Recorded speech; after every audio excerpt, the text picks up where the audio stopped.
Habla Natalia Andrea Gutiérrez Pérez de la ciudad de Medellín, Colombia, para todos aquellos de habla hispana que nos están escuchando en este momento.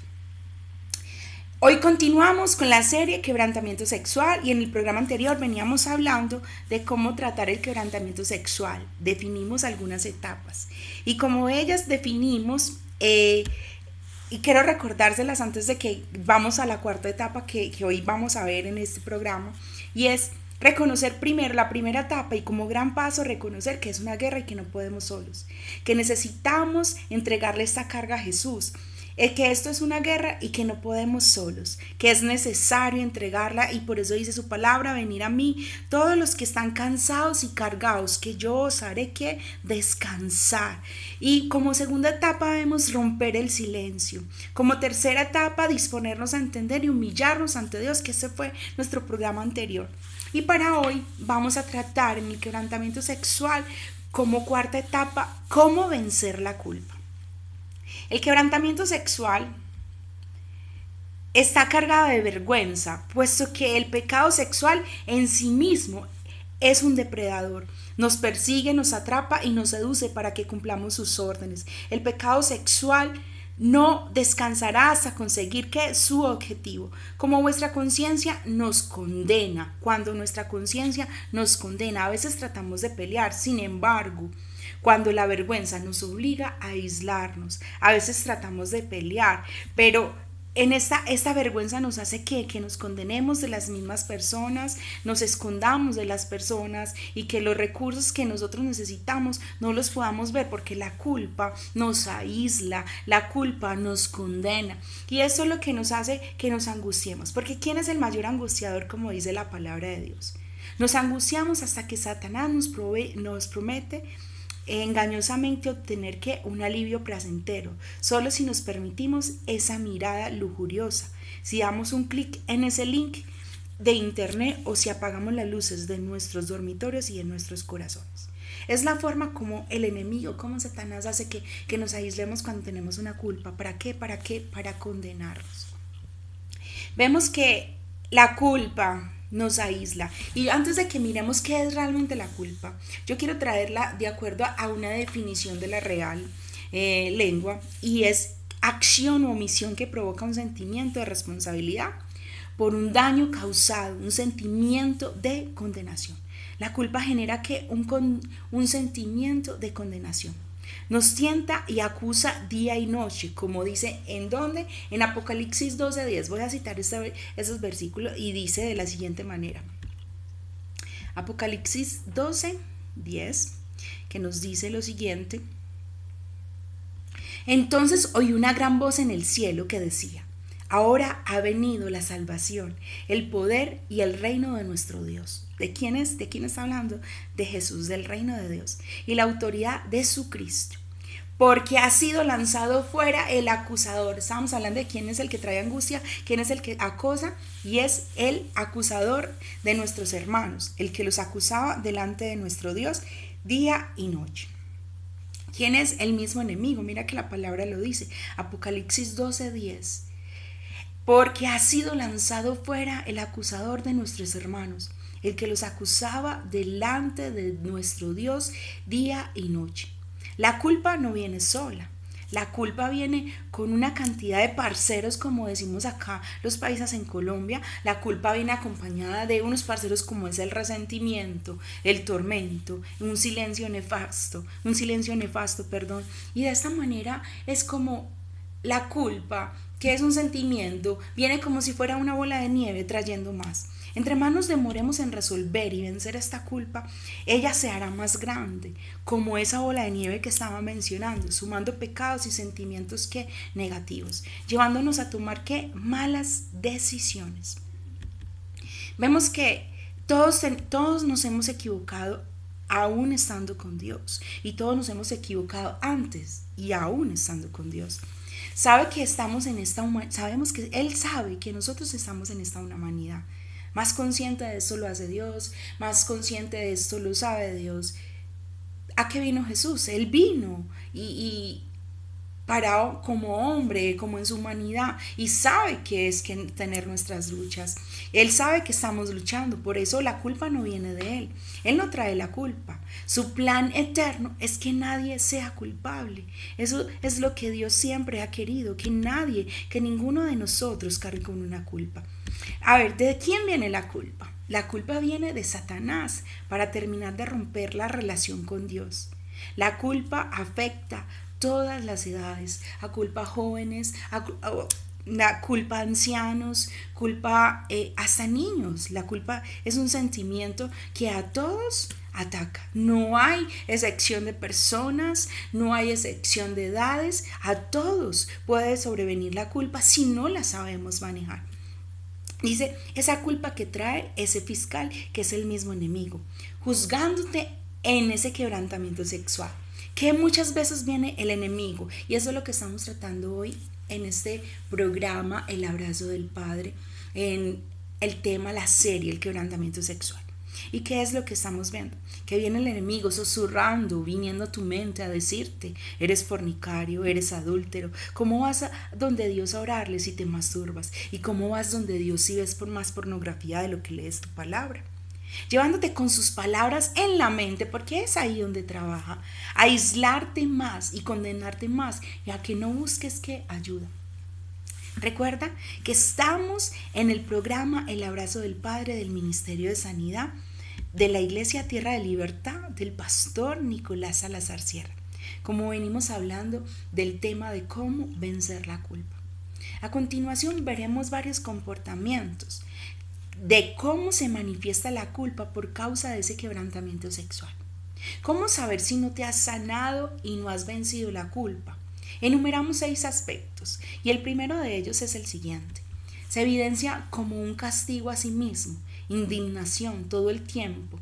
Así otras personas quieran decirle cosas buenas a esa persona que se autocondena. Mira, viene como en forma de un castigo de a sí mismo, y hablo que muchas personas incluso por temas de sexualidad o por temas de que fueron abusadas y la culpa que genera necesariamente la víctima, el victimario, perdón, y que trae a las personas y hace que las personas se sientan mal, carguen esa culpa, y muchos de los casos de abuso que he podido evidenciar, muchas de estas mujeres que han sido abusadas, también hombres, pero en mayor parte lo hemos podido evidenciar en las mujeres, que por causa del abuso generan ganar peso, por causa de la culpa generan peso. ¿Para qué? Para no volverse tocadas y no volver a hacer daño que con sus cuerpos. Si a causa de el quebrantamiento sexual generaron otro tipo de comportamientos, le hicieron daño a otras personas, entonces a través de su cuerpo, entonces ¿qué hacen?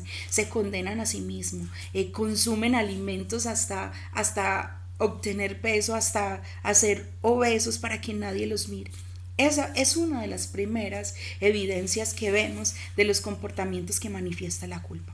Vemos otra que es que hay que sanar la culpa en nuestras vidas, son aquellos comportamientos compulsivos. Otras personas generan comportamientos compulsivos como adicción al trabajo, adicción al estudio, esos vicios que usan para distraer y no pensar que más en la culpa. No necesariamente las personas que pasan por vicios necesariamente tienen una culpa, no, sino aquellas personas que buscan como un vicio para poder distraer esa culpa y no pensar y condenarse que ellos mismos. Recuerden que la culpa es una condenación. Y vamos a ver un tercer aspecto, y es paranoia de persecución, que todo el mundo le hablará de ese pecado que cometió. Hay personas que piensan que todo el mundo sabe su pecado, que todo el mundo sabe lo que hizo, que todo el mundo sabe por lo que está luchando y pasando. Entonces se mantienen en una paranoia completamente pensando, uy, la fiscalía viene detrás de mí, o sea, pensando todo el tiempo de que la gente cuando lo ve o cuando lo ve llegar sabe exactamente por lo que está padeciendo. Veamos un cuarto comportamiento, y es aquella persona que es amargada, que es agresiva, que siempre quiere culpar a otros para no sentirse él solo culpable. Vemos ese como cuarto aspecto. Vemos un quinto, y es aquella persona que entra en depresión para no asumir la culpa. Se castiga de una forma de llegar a un punto de depresión. para que nadie traiga sobre él ¿qué? Una culpa, ¿sí? ¿Para qué? Para evadir esa responsabilidad. Y vemos como sexto y último aspecto es aquella persona que no establece límites, que no sabe qué es de él o qué es de las otras personas. Temen no ser aceptadas porque por no haber resuelto que la culpa, temen ser desaprobados. Tienen una necesidad de aprobación.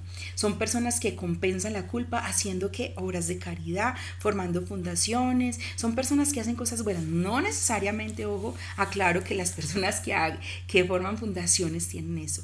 Estoy hablando de los comportamientos que se presentan cuando una persona está padeciendo una culpa que no ha sido vencida.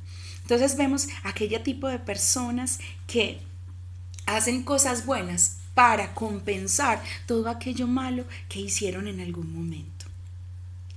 Vemos que su motivación no es el bien de los demás, que su motivación realmente es sentirse bien ellos mismos. Su motivación no es haciendo esas obras de caridad para que los otros se sientan bien, sino para que él se sienta bien, compensando esa culpa que lo atormenta.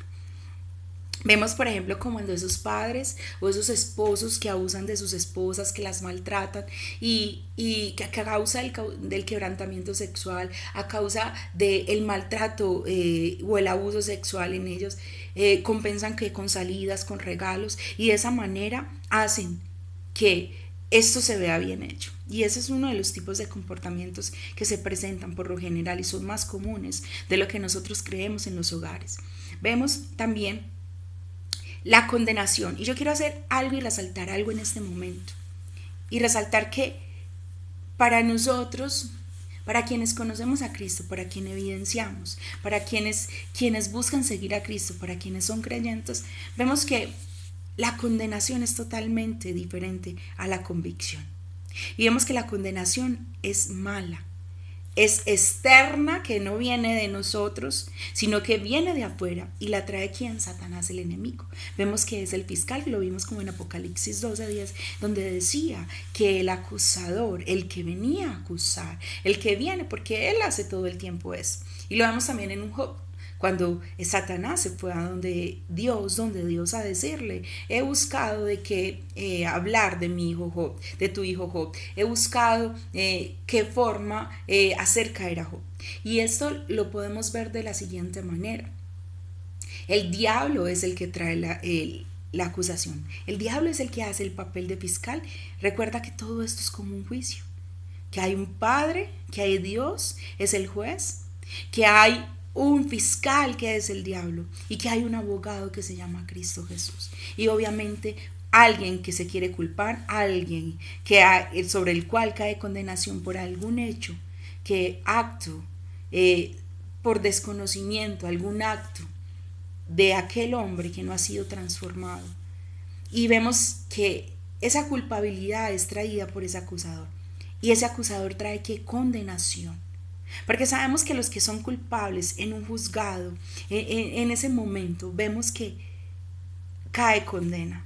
Y eso es lo que el enemigo siempre quiere hacernos ver, condenación. Entonces por eso vemos y vamos a hacer esa breve diferencia. Y dice que la condenación es mala, y es externa y la trae el enemigo. Pero la convicción es buena, es interna y la trae quien, el Espíritu Santo, como dice Juan 16:8. Y vemos de la siguiente manera, el Espíritu Santo, cuando venga el Espíritu Santo, convencerá al mundo de pecado, de justicia y de juicio. De esta manera es que el Espíritu Santo nos convence de que estamos haciendo algo malo, de que el quebrantamiento sexual, que quizás ver esos actos de pornografía, ver la pornografía, la masturbación, el maltrato, el abuso a otras personas, mi comportamiento frente a cometer actos sexuales que no vayan de acuerdo. Sabemos que todo acto sexual diferente al que se realiza en el matrimonio y de acuerdo a lo establecido en la sexualidad por Dios, que lo hemos venido viendo y hablando a través de los anteriores programas, que vaya en contra de esto, se considera como quebrantamiento sexual. Se considera como codificación errada de la sexualidad establecida por Dios. Sabemos que cuando viene el diablo para culparnos, nosotros le debemos de recordar a Él que Dios nos perdonó y nos hizo nuevas criaturas en Cristo. Que Jesús, como dice en 2 Corintios 5:17, de modo que si alguno está en Cristo, nueva criatura es. Las cosas viejas pasaron y aquí son hechas todas nuevas. ¿En quién? En Cristo Jesús. Sabemos que en 2 Corintios nos dice, que en 2 Corintios 7:10 nos dice, porque la tristeza que es según Dios produce arrepentimiento para salvación, de que no hay que arrepentirse, pero la tristeza del mundo produce muerte. Y vemos de esa forma las dos. Vemos cómo la condenación trae esa tristeza que produce muerte, más la convicción trae ese arrepentimiento que nos lleva a salvación. Entonces vemos que la condenación nos lleva a condenarnos y nos lleva a tener una tristeza, a tener una depresión, a tener unos comportamientos no adecuados, a tener un aislamiento, más la convicción que trae creer en Cristo Jesús, que Él nos hizo nuevas criaturas, que Él nos perdonó, que Él nos limpia y que nos hace dignos de hablar de su palabra, como fue esa convicción que tuvo Pablo, que ya la vamos a ver a continuación. Y esa convicción nos hace llevarnos al arrepentimiento. Yo en la Biblia siempre la palabra de Dios siempre nos lleva a dos caminos, uno a condenación y el otro a salvación. Y para mí siempre ha sido muy claro desde que conozco la palabra de Dios. Y siempre he visto esos dos ejemplos de una manera muy clara. Y es el ejemplo de un Judas y el ejemplo de un Pedro. Ambos hicieron actos que comprometieron a Jesús. Actos que de una manera hicieron sentir triste a Jesús. Pero que ambos actos fueron atendidos de una manera diferente. Uno que llevó a condenación y el otro que llevó a salvación. Vemos el acto de Judas, el cual no se arrepintió, el cual se condenó y se autocondenó a él mismo. Tanto se autocondenó que él mismo no fue capaz de buscar a Dios para pedir perdón, ni a Jesús, sino que fue ¿a dónde? Fue a la horca para asesinar, para acabar su vida, porque ahí fue donde terminó, en una condenación.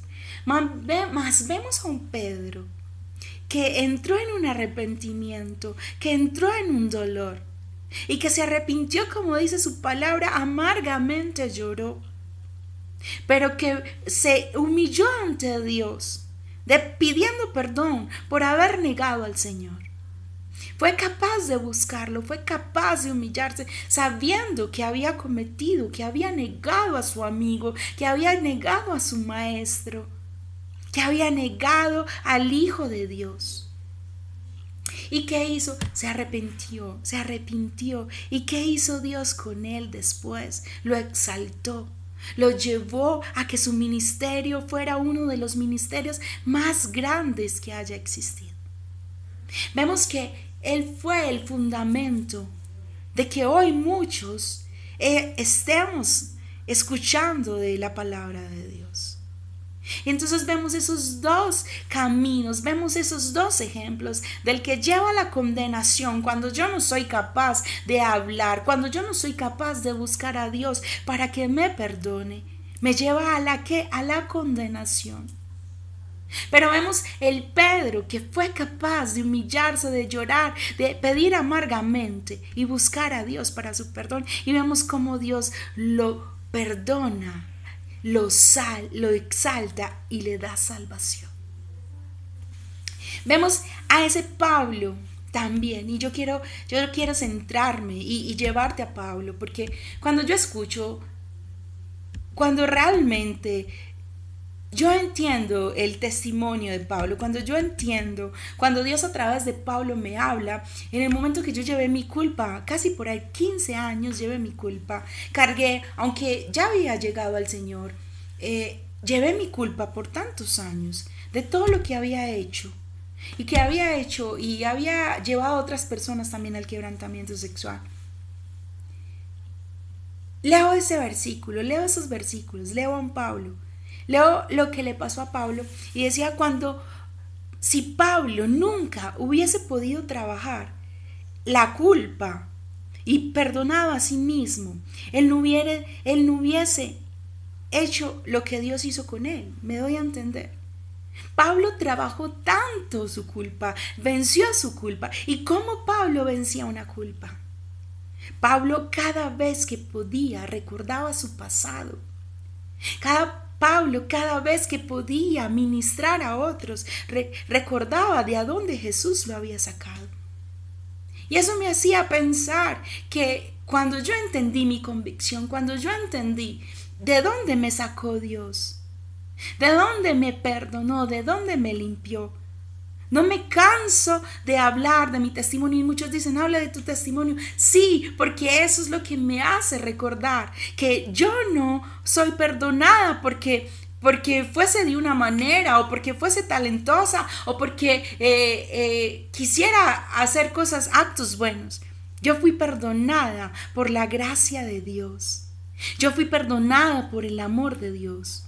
Y como dice, mira, vamos a citar Hechos 22 del 4 al 8. Y de lo que estoy hablando, de que Pablo, cada vez que podía, hablarles a otros de dónde Jesús lo había sanado, porque es necesario a veces los testimonios para poder mirar a otros que la persona que está ahí hablando no es la persona siempre que fue agradable ante Dios, sino de dónde lo sacó. Y vemos que Pablo decía, perseguía yo este camino hasta la muerte, prendiendo y entregando en cárceles a hombres y mujeres. Vemos, dice, como el sumo sacerdote también me es testigo, y todos los ancianos, de que también recibí cartas para los hermanos, y fui a Damasco para traer presos a Jerusalén, también a los que estuviesen allí, para que fuesen castigados. Pero aconteció que yo yendo, al llegar cerca de Damasco, como a mediodía de repente, me rodeó mucha luz del cielo, y caí al suelo, y oí una voz que me decía, Saulo, Saulo, ¿por qué me persigues? Yo entonces respondí, ¿quién eres, Señor? Y me dijo, yo soy Jesús de Nazaret, a quien tú persigues. Yo no sé a ustedes escuchar esto que les produce, yo no sé, pero cuando yo escucho esta palabra, cuando yo verdaderamente me dispuse a entender, porque Jesús ya me había perdonado hace mucho tiempo, pero yo no había sido consciente de eso. Y eso es algo súper importante que tiene la culpa. Jesús ya te ha perdonado desde el momento que tú le dices que te perdona, porque te dice, ¿y de qué vienes a hablarme? Si yo ya me olvidé de tu pecado. Dios ya nos ha perdonado, pero los que no hemos entendido ese perdón, o los que realmente no estamos convencidos del perdón, por eso se llama convicción. Porque cuando hay culpa no hay verdadera convicción de que Dios te haya perdonado a través del acto que hizo Jesús. Cuando yo verdaderamente, después de muchos años de conocer la palabra de Dios, después de muchos años de seguir cargando la culpa, porque no había pasado una convicción, yo leo este texto y le digo, verdaderamente Dios, entiendo lo que hiciste. Verdaderamente, Dios, entiendo lo que pasó con un Pablo. Cuando Pablo iba camino a Damasco, camino a seguir a un infierno, a seguir matando cristianos, porque Pablo era el sicario de esa época. Pablo, aunque amaba profundamente a Dios, estaba convencido que los cristianos eran malos, iban en contra de Dios. Pablo estaba convencido que matar cristianos estaba bien hecho, que meterlos a la cárcel era algo bien hecho. Hasta que llega Jesús y le dice, él cuando iba camino a Damasco a matar a los cristianos, cuando él iba, de repente viene Jesús y lo rescata. Viene y le dice, Saulo, Saulo, ¿por qué me persigues? No persigues a esos cristianos, me persigues a mí. Era de la misma manera cuando yo también iba camino al infierno, por causa de mi pecado, de lo que había hecho con mi cuerpo y con otras personas. entiendo y llega el Señor a salvarme. Y desde ese momento no he parado de hablar de lo que Él ha hecho en mi vida. Y hasta ese momento, ¿saben qué pasó? Mi culpa se fue. Mi condenación se fue. Porque entendí y fui convencida a través de esa palabra y a través del Espíritu de Dios que Jesús me había perdonado, que Jesús había quitado todo juicio sobre mi vida, que Jesús me había convencido de que yo estaba en pecado, pero que Él me había perdonado.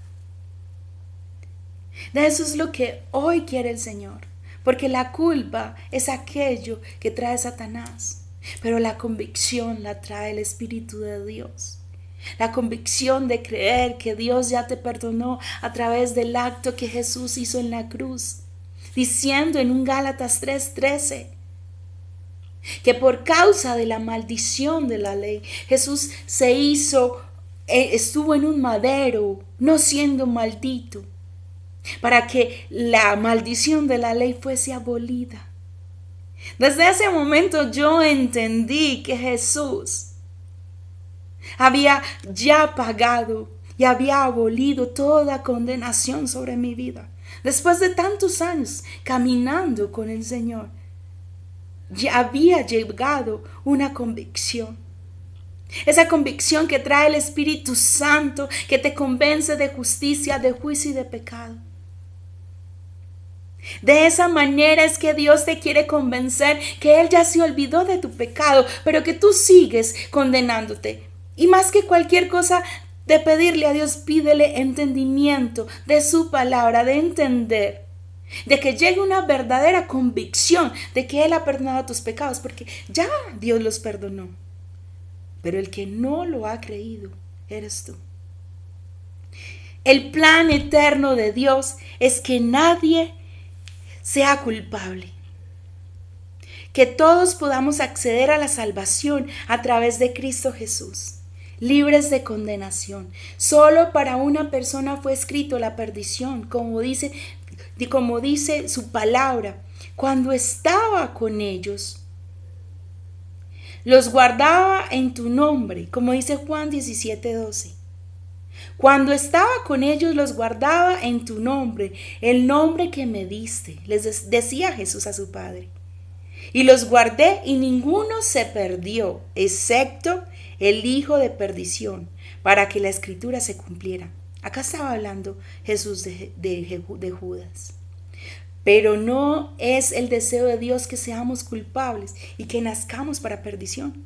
Eso no es cierto. En ninguna parte de la palabra dice que nosotros o alguno nació para ser condenados. Excepto lo que dice la palabra, como lo decía el mismo Jesús. Mira, esto lo dice Jesús. Pero no es el deseo de Dios. Jesús dice, y ninguno se perdió, excepto el hijo de perdición, para que la escritura se cumpliera. Fue el único por el cual fue escrito esto. Pero el deseo de Dios es que todos seamos salvos, que nadie cargue culpa.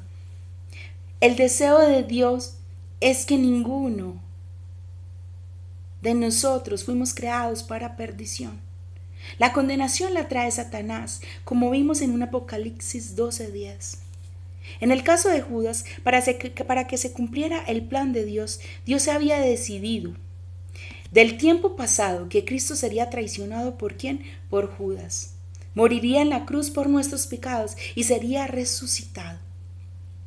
Esto es lo que Jesús quiso decir cuando dijo que iría. Según está escrito de él, nada podría detener el plan de Dios. Esto es lo que hemos podido ver en este cuarto etapa del quebrantamiento sexual. Cuando tú estás convencido de que lo que trae la culpa, cuando tú estás convencido que Jesús ya pagó por tu pecado y por tu quebrantamiento, ahí llegará. Recuerden, ahí llegará que toda condenación, toda tristeza.